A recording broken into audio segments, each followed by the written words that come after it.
Hello, welcome back to our channel friends. मैं आप सबका अपने चैनल स्टॉक्स फॉर लाइफ में बहुत स्वागत करता हूं। Welcome to STFL family.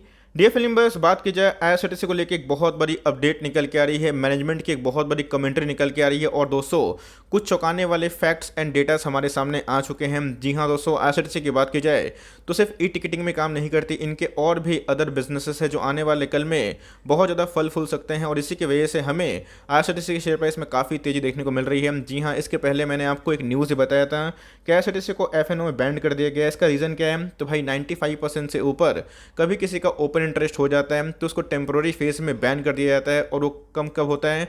जब वो 80% के आसपास हो जाता है तब वो बैन से हट जाता है। तो जी हाँ दोस्तों, और मैंने को बताया भी था कि इस न्यूज़ से जो शॉर्ट टर्म इम्पैक्ट पड़ सकता है, लेकिन लॉन्ग टर्म में ऐसे कुछ घबराने वाली बात नहीं है, बिकॉज इसमें डिलीवरीज में कोई इम्पैक्ट नहीं पड़ता है। तो इसी बीच में गाइस जो कमेंट्री आ रही है अपने आप में बहुत ही इंपॉर्टेंट है। इनका OFS को लेके भी एक बहुत बड़ा स्टेटमेंट है, तो उसको मैं अनबायस्ड होकर डिस्कवर करने की कोशिश करूंगा। बहुत कुछ इधर पे कमेंट्री भी है जिसको हम लोग बारीकी से सीखेंगे और पढ़ेंगे। बहुत कुछ सीखने को मिलेगा। चैनल फर्स्ट टाइम होंगे सब्सक्राइब कर सकते हैं इस तरह की क्वालिटी कंटेंट को सबसे पहले एक्सेस करने के लिए। Now without dealing any for time, let's begin. याद रखिएगा, कोई भी बिजनेस को अगर आप होल्ड करते हैं, कोई भी कंपनी को अगर आप होल्ड करते हैं तो उनके मैनेजमेंट की कमेंट्री क्या आती है, बहुत ही इंपॉर्टेंट है। ये है दोस्तों इनके CMD किसके, IRCTC के। इनका नाम क्या है? मिसेस रजनी हसीजा। यस दोस्तों, ये बहुत ही प्रतिभाशाली वुमेन्स में से हमें देखने को मिलती है और इनका कुछ स्टेटमेंट है उसको एक बार चेक कर लेते हैं। तो पता है कि IRCTC की बात की जाए तो जी हाँ दोस्तों, ई टिकटिंग में बहुत ही तेज़ी से आगे बढ़ने वाली कंपनी हमें दिखाई पड़ती है। और दोस्तों को पता है कि कुछ दिन पहले मैंने आपसे एक आर्टिकल शेयर किया था, बताया था कि कुछ अपडेट्स हमें देखने को मिल रहे हैं। यस, न्यूज़ की बात की जाए तो 3-4 महीने पुराने की न्यूज़ है, लेकिन यस इसको लेके एक बड़ी अपडेट अभी की तरफ निकल के आ रही है।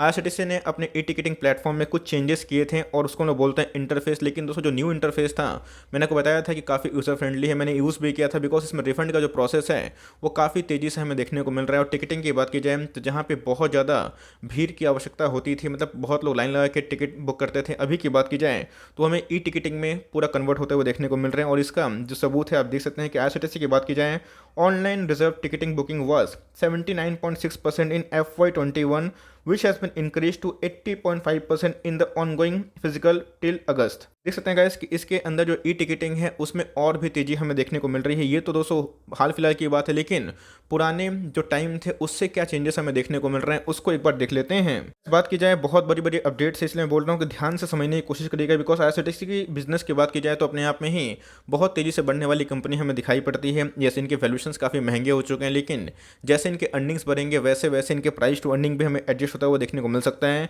तो IRCTC की बात की जाए तो online reserve ticket booking was 79.6% in FY21, जो भी कितना हो चुका है 80.5% in the ongoing fiscal till August, और it has been constantly increasing with 70.1% in FY19। तो जी हाँ, अगर आप देखें तो भाई 70.1% से 72.8% हुआ। उसके बाद अगर आप देखें तो 79.6% हुआ। और अभी की बात की जाए तो मतलब 80.5% के आसपास देखने को मिल रहा है। तो यस, इनके ई टिकटिंग में हमें काफ़ी ग्रोथ देखने को मिल रहा है। और सिर्फ दोस्तों ई टिकटिंग की ग्रोथ इधर पे कहानी नहीं बयान करती, क्योंकि IRCTC की बात की जाए तो अपने जो रेवेन्यू है उसको और भी एक्सपोनेंशियली ग्रोथ कर रही है। बिकॉज वो पता है कैटरिंग की बात की जाए, पानी के बिजनेस की बात की जाए, तेजस एक्सप्रेस की बात की जाए तो उसमें भी एक हमें अच्छा खासा डेवलपमेंट देखने को मिल जा रहा है। IRCTC की बात की जाए एक टूरिज्म कैटरिंग वाले बिजनेस में काम करते हुए दिखाई पड़ती है, लेकिन अभी की बात की जाए तो ये A to Z फैसिलिटी कर रही है। चाहे बस यात्रा की बुकिंग करें, हवाई यात्रा की बुकिंग करें, उसके साथ साथ क्रूज़ यात्रा की बुकिंग करें, उसके साथ साथ दोस्तों अपने ही प्लेटफॉर्म में बहुत सारे होटल्स को भी ये टाई अप कर रहे हैं। आपको पता है कि इसके पहले इन्होंने 2 होटल्स के संग टाई अप किया था और इनके जो टूरिज्म वाले बिजनेस है वो काफ़ी एक्सप्लोर कर रहे हैं। तो जी हाँ, इन्होंने बताया है इनके जो बिजनेसेस हैं, चाहे वो इंटरनेट टिकटिंग की बात की जाए, कैटरिंग की बात की जाए, पानी की बात की जाए, जो कि डल हो चुके थे कोविड की वजह से, अब उसमें भी रिकवरी आना स्टार्ट हो चुकी है। और मैंने आपको हमेशा बताया कि मार्केट फ्यूचरिस्टिक होता है। इसके पहले कि अगर आप Q2 देखें लास्ट ईयर की तो उसमें हमें काफ़ी डेंट देखने को मिलेगा बिकॉज ऑफ द कोविड, क्योंकि बहुत सारे ट्रेन्स ऑपरेशनल नहीं थे। लेकिन अभी की बात की जाए तो बहुत ऐसे वेराइटीज़ हैं, वेरियस जो बिजनेसेस है अब कंट्रीब्यूट करेंगे। तो टिकटिंग वाले जो रेवेन्यू है वो तो मार्केट को अनुमान भी था कि अच्छे आने की उम्मीद है, लेकिन इनके साथ साथ जो बिजनेस के डल हो गए थे वो भी धीरे धीरे बैक टू ट्रैक हो रहे हैं। तो फूड की बात की जाए, आप देख सकते हैं कि इनसे पूछा गया है कि क्या इधर पे स्विगी या फिर जोमेटो से ये क्या बुकिंग फर्दर कंटिन्यू कर सकते हैं, लेकिन इनका जो आंसर था उसमें उतना एग्रेसिव देखने को नहीं मिला। इन्होंने बताया है कि बहुत सारे रेस्टोरेंट के संग इनका टाई अप देखने को मिल रहा है एक सप्लाई चेन की वजह से, और 230 रेलवे स्टेशन में इनके खाना का हमें ट्रांसफ़र देखने को मिल रहा है। तो जी हाँ, अभी तक की बात की जाए तो IRCTC का कोई भी पॉलिसी गाइडलाइंस नहीं है कि जोमेटो और स्विगी से ये पार्टनर करे, लेकिन इसी बीच में कैसे इनका जो चेन रेस्टोरेंट है वो धीरे धीरे बढ़ रहा है। और जितने भी तरह के जो बात की जाए स्टेशंस पे इनके वैराइटीज़ ऑफ फूड्स आपको अवेलेबल दिखाई पड़ सकते हैं। अब की बात की जाए तो जी हाँ, दोस्तों को पता है कि गवर्नमेंट की बात की जाए तो गवर्नमेंट ऑफ इंडिया इनके मैक्सिमम प्रोमोटर्स हमें देखने को मिलते हैं और इनका जो पहले स्टेक था 85% के आसपास हमें दिखाई पड़ रहा था और ओएफएस के बाद वो 67% हो चुका है। तो जी हाँ दोस्तों, इनसे ये भी फर्दर पूछा गया तो प्राइस में इतनी तेज़ी आ रही है, क्या इधर पे पंप एंड डंप की कहानी है? तो उन्होंने बताया कि ऐसा कुछ नहीं है, बिकॉज बहुत लोगों को लगता है कि जब प्राइस बहुत भाग जाता है तो गवर्नमेंट ओएफएस ले आते को बताया गवर्नमेंट को बैडली पैसे की आवश्यकता है, इसलिए बहुत जगह पे इनके हमें आईपीओ देखने को मिल रहे हैं। एलआईसी जो आईपीओ है डाइवेस्टमेंट का एक प्रोसेस ही आप पकड़ सकते हो। तो जी हाँ, इनका जो प्लान था 15 से 20% इनका पहले हो चुका है, लेकिन अभी की बात की जाए तो मिसेस रजनी हसीजाई उन्होंने बताया है कि अभी जो सेबी नॉर्म्स के अकॉर्डिंग ये 75% से कम हो चुके हैं, लेकिन अभी तक कोई फर्दर इनको जानकारी नहीं है और गवर्नमेंट क्या करेगी ये उनको पता भी नहीं है। लेकिन इसी बीच में इनका एक कमेंट था कि अभी तक इनको इसके बारे में जानकारी नहीं है। तो ये सोचो बहुत लोग जो स्पेकुलेशन कर रहे हैं कि फर्दर क्या ओएफएस आ सकता है, तो मुझे लगता है कि अभी के टाइम में ये ना के बराबर है, क्योंकि आईआरसीटीसी की बात की जाए तो इनके बिजनेस में तेज़ी हो रही है और इनके बिजनेस ठीक चलेंगे इसलिए तेज़ हैं।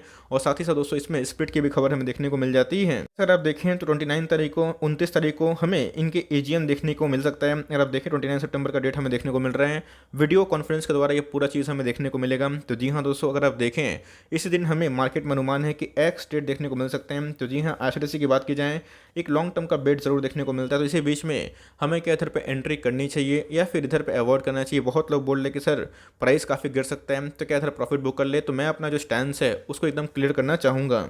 अभी तक मुझे ऐसा पर्सनली फील होता है कि इधर पे जो तेज़ी आई है उस तेज़ी की वजह एकदम डेवलपमेंट है इनकी जो बिज़नेस में जो न्यूज़ आ रही है। हमेशा याद रखिएगा दोस्तों, मार्केट में आपको मैंने बहुत बार सिखाया कि फियर एंड ग्रिड का साइकिल होता है। इसके पहले बहुत फियर था 1300 के भाव पे, अभी की बात की जाए तो बहुत ही ग्रिड हो चुका है और जिसकी वजह से ये प्राइस काफ़ी महंगा हो चुका है। बिकॉज अगर आप देखें तो प्राइस की बात की जाए 3300 के आसपास आ चुका है और मुझे भी अनुमान नहीं था कि इतने कम टाइम में प्राइस इतना शूट हो जाएगा। पता है कि 2750 और 3000 का मेरा शॉर्ट टर्म टारगेट था और दोनों ही सक्सेसफुल हिट होता हुआ देखने को मिला। और उसके बाद हमें जो तेज़ी देखने को मिल रही है वो अपने आप में ही अनप्रेसिडेंटेड है और इसमें किसी का रोक देखने को नहीं मिल रहा है, क्योंकि न्यूज़ का जो इम्पैक्ट होता है वो हमें काफ़ी वोलेटाइल देखने को मिल जाता है। ऐसा बिजनेस की बात की जाए, कंपनी बहुत ही प्रतिभाशाली देखने को मिल रही है, डेट फ्री कंपनी है और इनके बिजनेस बहुत सारे वेरियस सेगमेंट में बढ़ रहे हैं।